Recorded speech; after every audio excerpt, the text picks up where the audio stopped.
Hello and welcome back to the Marley Bird Garter Stitch Knit-Along. You have completed section 1 and it's time to jump into section 2. Why don't we take a look at what we have so far? As you look down here, you can see the original shawl that I showed you guys in section 1, done by my contract knitter, Jenny Casaneda. And if you remember, we started down here. Let me scoot this down so you can actually see. We started down here at the very tip with our cast on of 4 stitches, and then with our increases along the wingspan and down the center spine, this little piece has grown enough that this is what you should have so far. You should have a section of color A, 2 rows of color B, a section of color C, 2 rows of color B, and a section of color A. You finished up with a 2 rows of color B again. I'm going to move this shawl aside and I'm going to bring in the one I was working on along with you guys. And I'm going to stretch it out the best I can.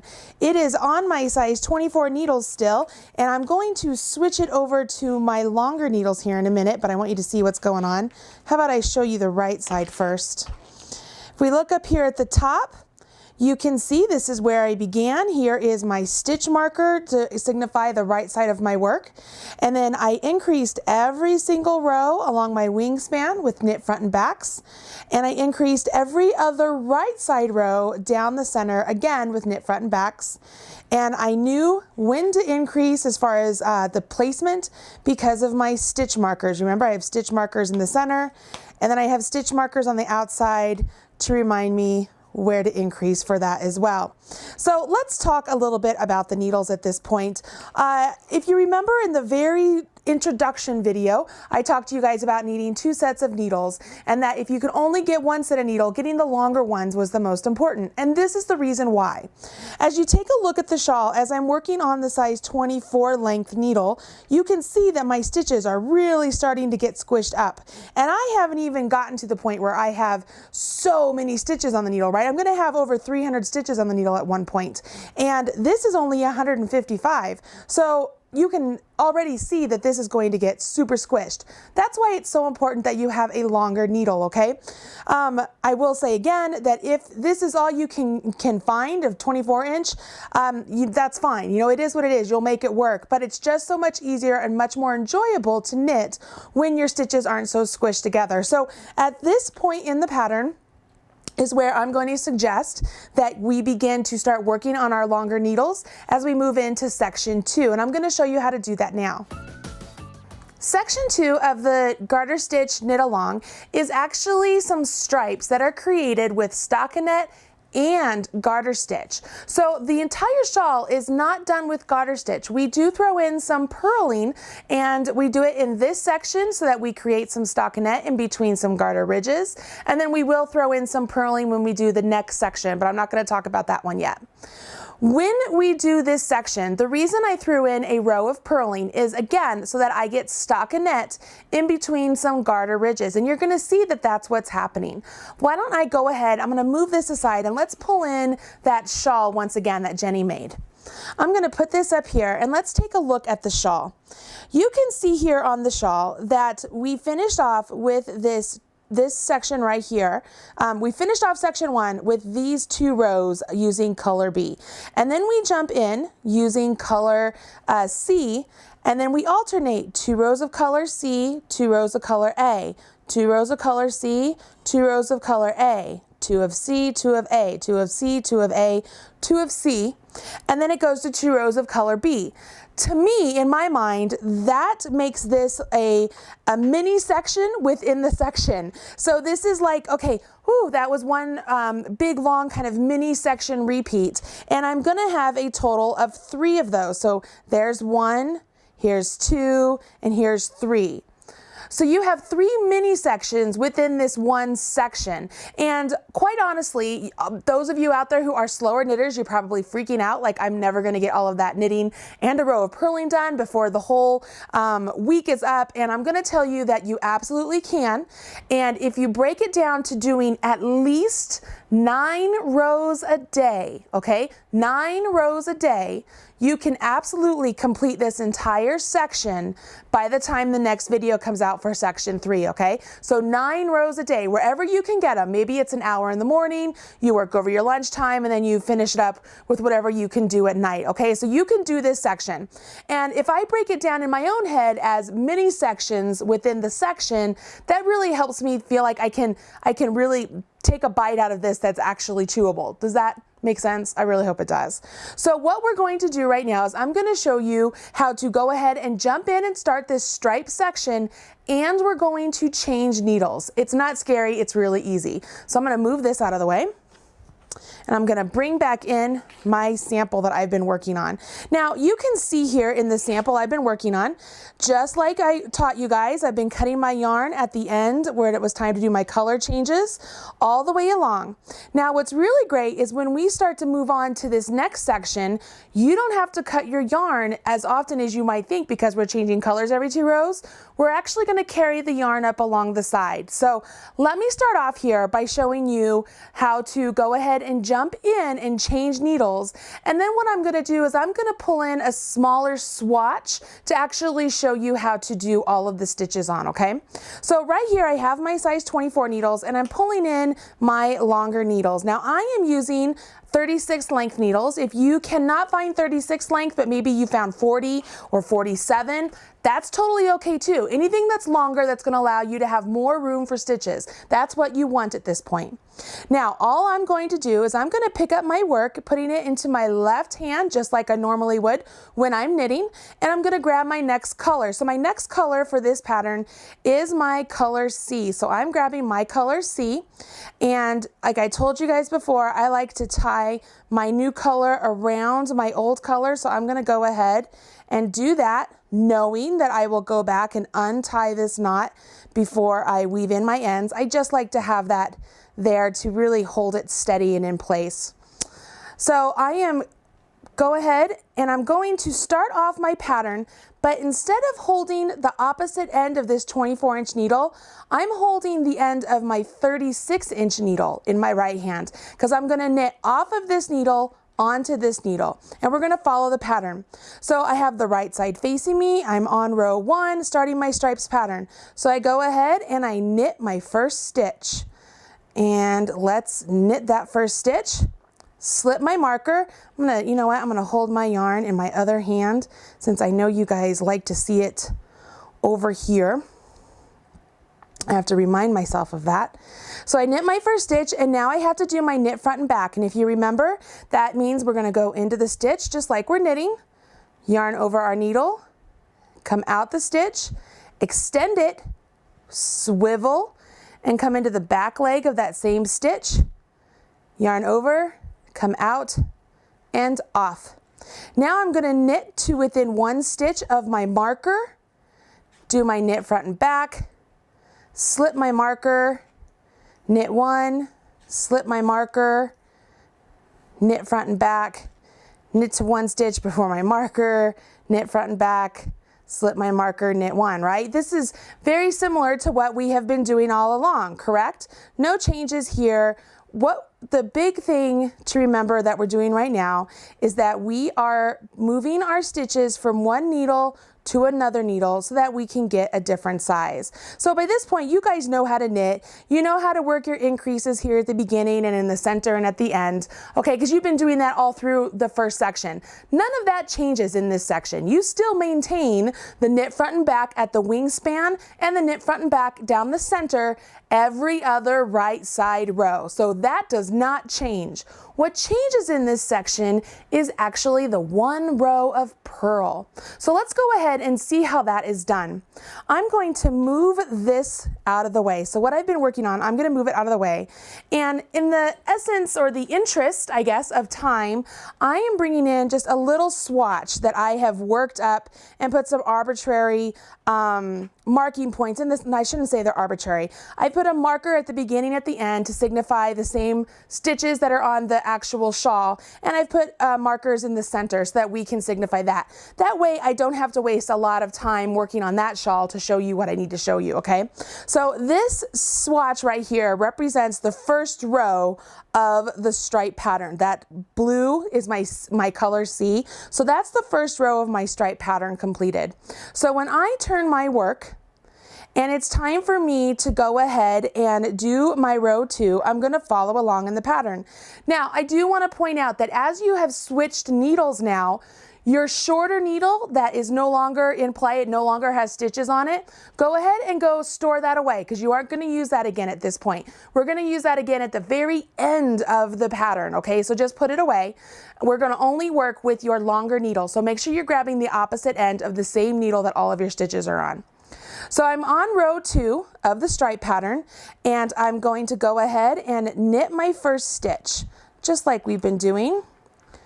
Slip my marker, knit front and back, so knit in the front, knit in the back, and now I have to purl to the last 2 stitches. So let's pay attention here. As you look down here, I just finished my knit front and back, and my yarn is in back of the needles. Before I can purl, I've got to be sure that I move my yarn between my needles to the front. Can you see that? My yarn was back here because I was knitting. I've got to bring it between my needles and to the front before I can begin to purl. Now when I purl, I take my right hand needle and I'm going to come from the right side to the left side of that stitch. Can you see that? It's the next stitch on my left hand needle. I go from the right side to the left side, yarn over, and when I yarn over, I want to make sure I go over top, okay?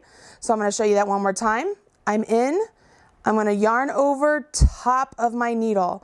If my needles, if I hold them like this and it's pointing up at 12 o'clock, I'm coming around my needle, so I'm going counterclockwise. Now I take that stitch and I pop it out of my stitch that's on my needle and off. So I go in, around, out, off. In, around, out, off. Now I'm going to in, around, out, off. Slip my marker. In, around, out, off. Slip my marker. In, around, out, off. In, around, out, off. In, around, out, off. In, around, out, off. In, around, out, and that would be off, correct? Oh, look at that. Do you see? There's a marker right there. So that stitch actually should be a knit front and back. So I am going to go ahead and put that stitch back on my needle. So I'm going to undo it. And I've got to do a knit front and back. Now, when I do a knit front and back, I have to take my yarn, go between my needles, and do my knit in the front and the back. So my yarn is twisted there. I'm going to turn it around so that it's correct. There we go. So I'm in, around, out, extend, go into the back leg, yarn over, out, off, slip my marker, and knit 1. Oh, we just finished a purl row. Not so bad, right? I know that yours is going to take a lot longer because you have a lot more stitches than I do on my little swatch here, but you know how to do this. If you find you need a little extra help with the purling, we do have a video right here on the Marley Bird YouTube channel. You could go, and it's completely dedicated to just purling. So you could go check it out and see me teaching you once again how to do the purl stitches. So when I turn my work at this point, I am on row 3 of my striped stitch pattern. And for row 3, all we're going to do is we're going to change colors. First off, we have to change to color A. We're going to increase in our first stitch after our marker, increase in our first stitch before our last marker, and in the next row we'll do the same thing. So the next 2 rows, whenever you're using color A, there is no center increase. How cool is that? Like, that's so easy to remember. Let me say that one more time. Because of this stripe stitch pattern, whenever you're on a color A, you will not be doing any center increases, okay? You will only do your center increases the first row that you complete after you do your last row of color A. So it's the first row you do with your color C, you will do your center increases. So now all of a sudden your center increases are gonna be much more easy to remember. I don't know if you're like me, but I had a hard time trying to remember when it was every other right side row down the center. And so this will make it really easy. Let me show you what I mean here. Instead of cutting this yarn, I don't want to cut my color C, okay? Remember when I said I wanted to carry it up the side? I am going to go ahead and I'm going to leave that color there, and I'm going to grab my color A, which in this case is white. I'm going to go ahead and I'm going to tie it onto this one, to the blue, to my color C. And I'm going to go on in my pattern. Now, I'm going to go ahead and I'm going to work my next 2 rows, and then we'll fast forward and we'll go to where it's starting my row 1 again with my color C, so you can see how to carry up the yarn along the side. Let's go ahead and do these next 2 rows. Okay, I just finished my row 4, and it's time for me to go ahead and begin my row 1 again for my repeat. And to do that, what I'm gonna do is, I know it looks really crazy, you have all these tails of yarn going on over here, but they won't be that way forever, okay? You'll have some room here where we're just gonna carry the yarn up, and that's what we're gonna start doing right now. So I'm gonna show you how to do that. With my white color, I'm just gonna let it drop down. I'm not gonna do anything with it, okay? But I'm gonna go back, I'm gonna grab my blue color, so my color C, and I'm going to go ahead and begin working my row 1 with my color C. Now you can tell here my color C is coming up from the 2 rows below when it was down there and I was working with it, right? So the biggest thing to be sure of right here is that you are not pulling your color C really tight. So when you knit that first stitch, okay, you don't want to pull it really tight and tighten those things up.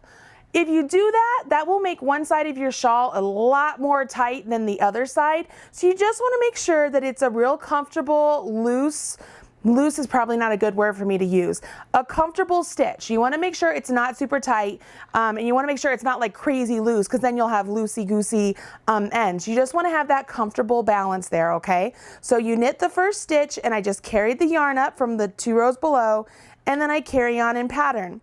And because this is the first row after my color A was used, I automatically know that in this row, I'm going to do a knit front and back increase when I get to my center markers. You see what I mean about having that be something that's super useful, and you won't have to forget when it's time to increase your stitches. So here I am, I'm at my 1 stitch before that marker. I go ahead, I knit my front and my back, slip my marker, if I can get over to it, slip my marker, knit the next stitch, slip my marker, and then do my knit front and back on this side, because remember the sides of our shawl are symmetrical. And then I'm going to go ahead and knit down to 1 stitch before my marker. Now, what I really love about this particular stripe stitch pattern is that it breaks up like the monotony of just doing knit stitches, right?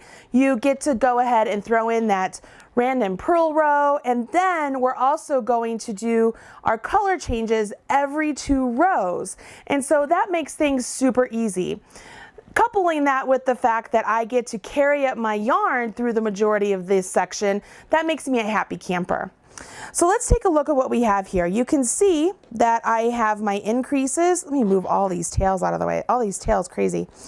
I have my increases going on down here, down the sides, like I have been the whole pattern. Remember at the beginning, I told you, you will be doing those increases every single row down the sides of your shawl to make sure the wingspan is really wide.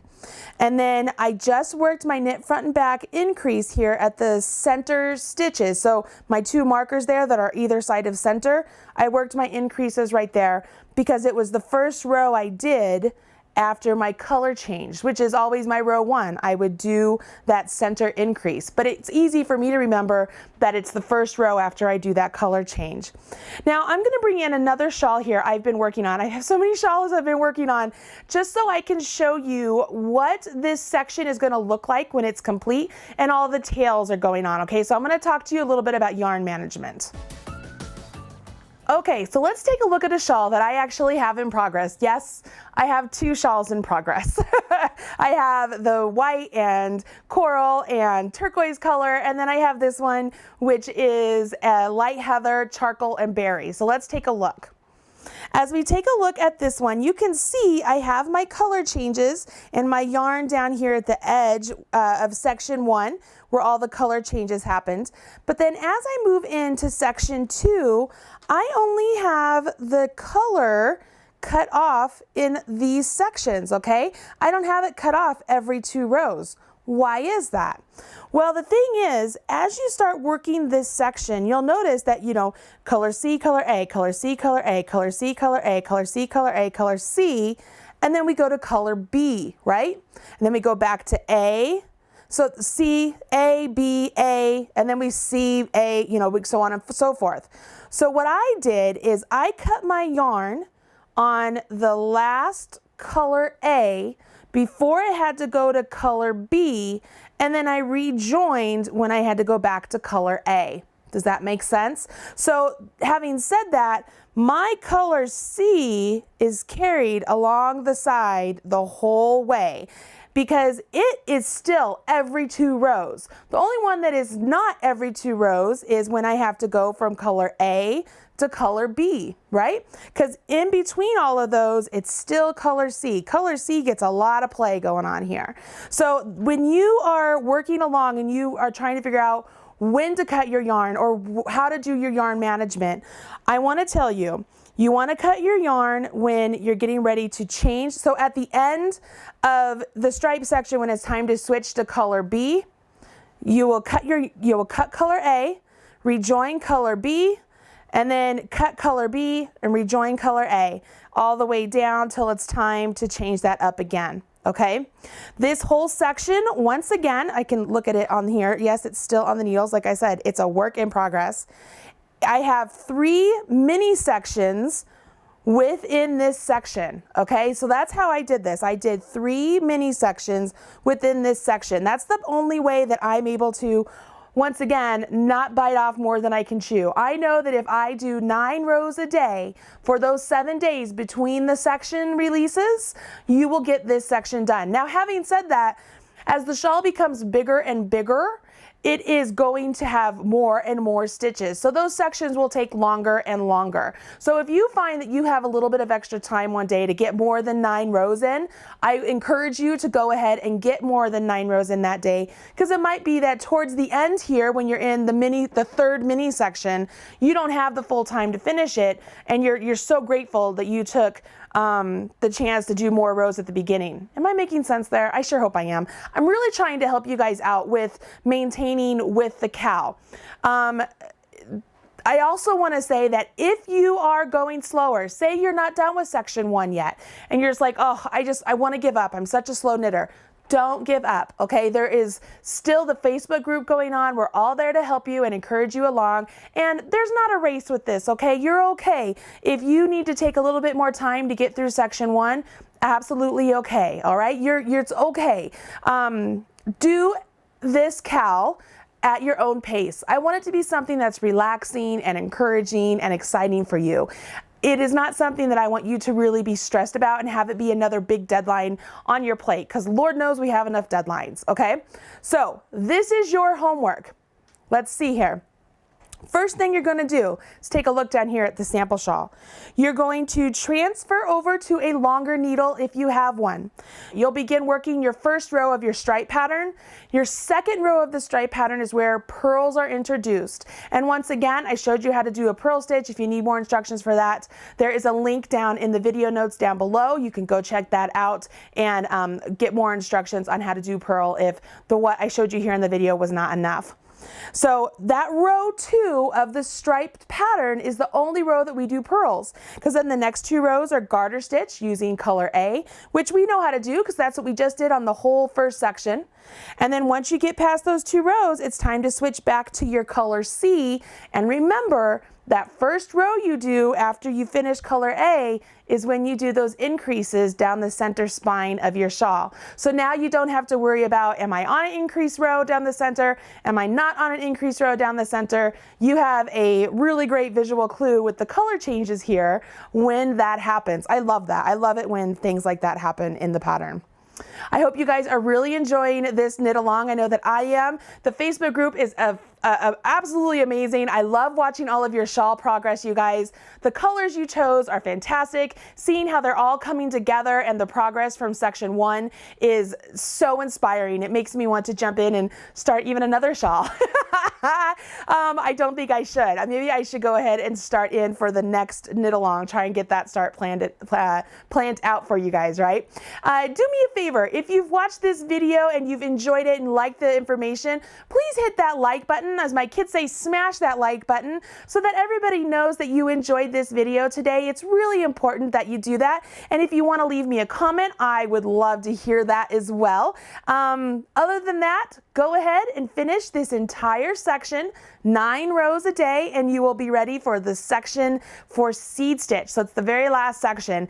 But the good news is it's not very long, okay? It's just a couple, it's just such a minute section. Actually, it is the size of a mini section of section 2.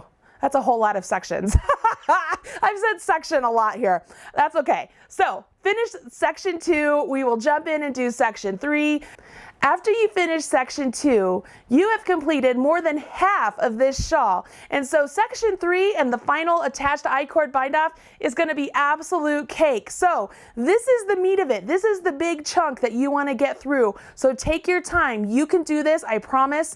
Come and join the Facebook group if you haven't had a chance to do that. Show us what you're working on and take a look at some of the other stuff that people are working on, and smash that like button, leave a comment, and hit subscribe. I'm Marley Bird for redheart.com, and you are watching and participating in the Marley Bird Garter Stitch Knit Along. Talk to you guys later. Bye.